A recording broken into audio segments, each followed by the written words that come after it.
Assalamualaikum warahmatullahi wabarakatuh.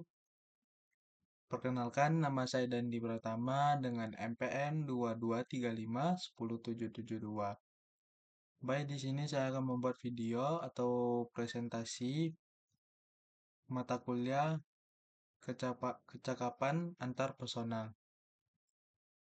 Dan judul tugasnya itu adalah membuat laporan self assessment kemampuan mendengarkan.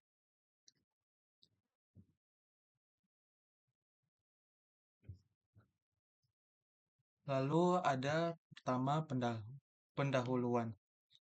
Pendahuluan ini observasi dilakukan pada 5 individu dalam berbagai situasi mengevaluasi kemampuan mendengarkan mereka berdasarkan kriteria indikator positif dan negatif.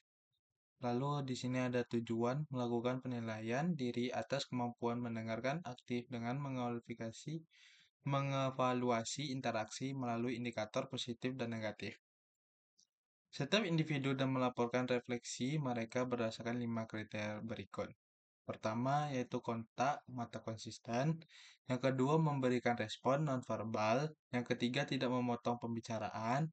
Yang keempat, mengajukan pertanyaan klarifikasi.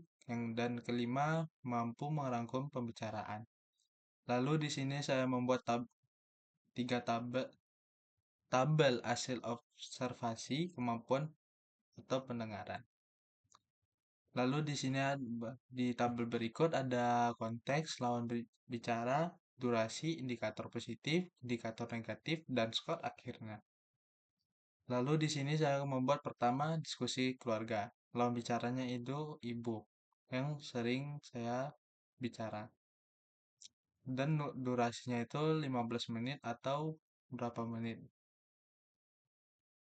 Lalu indikator positifnya itu dengan kontak mata, memberikan anggukan, mendengarkan tanpa menyela, bertanya kebutuhan anak, menyimpulkan masalah. Lalu indikator negatifnya itu pertama cuma satu, giliran berbicara atau atau memotong pembicaraan, dan skor akhirnya itu 9/10. Dan kedua di sini akan membuat percakapan dengan pacar atau kawan dekat. Lalu di sini saya durasinya yaitu lawan bicaranya itu pacar atau teman dekat. Lalu durasinya itu 20 menit, indikatornya itu kontak mata, senyum, memberikan waktu penuh untuk bicara, bertanya untuk menjelaskan emosi, merangkum. Lalu indikator negatifnya itu ada dua, kesalahan pahaman, bela diri atau tidak mengakui kesalahan, lalu memotong pembicaraan, dan skor akhirnya 9/10. Lalu 3, diskusi perkuliahan. Diskusi itu dosen, 10 menit. Fokus pada pembicaraan, mencatat, pertanyaan untuk klarifikasi, tidak menyalah, menyimpulkan arahan dosen. Lalu yang negatifnya itu cuma 2, ngobrol, ngobrol, ngobrol, sibuk dengan gadget, 8/10. Lalu di sini ada 4, rapat project. Di sini saya sebagai teknik informatika ada membuat tugas membuat project menggunakan React Native. Lalu di sini saya membuatkan rapat project. Anggota tim itu berlima, 20 menit. Kontak mata, ekspresi, mendukung, tidak memotong, bertanya untuk revisi, menyimpulkan langkah ke depan gimana. Lalu negatifnya tidak ada. 8,5/10. Lalu yang kelima itu ada hangout atau ide kreatif. Lalu di sini ada teman kelompok. 20 menit, fokus penuh, senyum, tidak menyela, bertanya mendalam tentang ide, menyimpulkan ide utama. 1. Tidak terima pendapat. 8/10. Lalu di sini saya akan membuat grafik penilaian teman sesuai yang penilaian akhir atau skor akhir. Keluarga atau ibu itu 9/10. Grafiknya berwarna biru pekat. Lalu pacar atau teman dekat itu 9/10. Itu grafiknya berwarna oranye. Dosen itu grafiknya berwarna abu-abu, 8/10 nilainya. Anggota tim berwarna kuning, 8,5/10. Teman kelompok 8/10 dengan berwarna biru muda. Lalu di sini saya membuat analisis kekuatan dan kelemahan kemampuan mendengar. Pertama, kekuatan. Berdasarkan grafik dan data berikut adalah kekuatan dan menonjol dalam kemampuan mendengarkan. Pertama, kontak mata dan fokus penuh. Itu berisi pertama, semua konteks menunjukkan konsisten dalam menjaga kontak mata dan perhatian penuh selama percakapan. Lalu yang keduanya itu hal ini mencerminkan komitmen dalam mendengarkan lawan bicara. Hal ini mencerminkan komitmen dalam mendengarkan lawan bicara. Lalu yang kedua, respon nonverbal yang mendukung.